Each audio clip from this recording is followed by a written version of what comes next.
Hey, cause la JTT tika na okolela malembe ça na tanga liste na tala makamni famille papa pino basengi na bisa ka cause la JTT zala calme la tabac mais tabac c'est normal yaya c'est normal sa famille ne trouve pas ça normal baza banani végétarien ezani nyango sous végétarien mais biso to sengi bango teke balia mosoni biso to sengi bango ba yela nde biso ango baboyi ils peuvent pas attraper l'animal.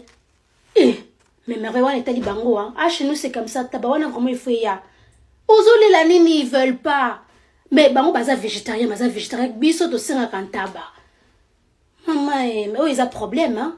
Ils trouvent ça cruel, ils vont pas faire. Ils ont problème. Ils ont, voilà, puis la quoi, puis moi, quoi, aider, oté.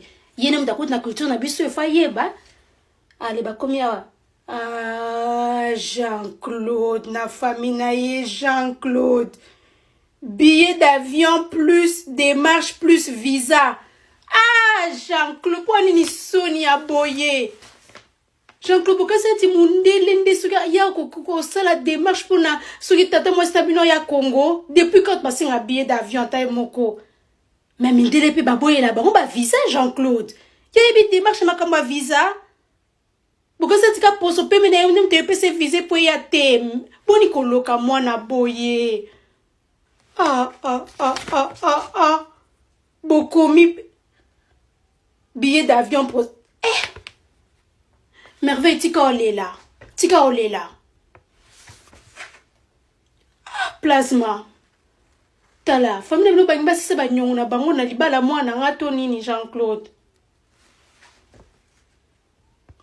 merveille songa pena ngina loba ko elakanga yaya yo mo biso balu bango na ko senga kaka bilamba mama nyoso eza famille ya papa abino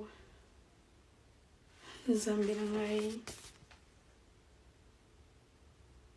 mais Jean-Claude Fobotala o eza bien te hein makambo tina liste libala o eza bo respecter ni mwana na bino vraiment ça c'est du vol si merveille au moni di kamantaba yebisa ke to boma ete yebisa ke to bokola mama biso alignera ba to bokola à cause la bien il va venir à olinga sala visite yebisa ke on va les garder loin il va vouloir voir les photos to lia enza mais où est-ce qu'on s'en est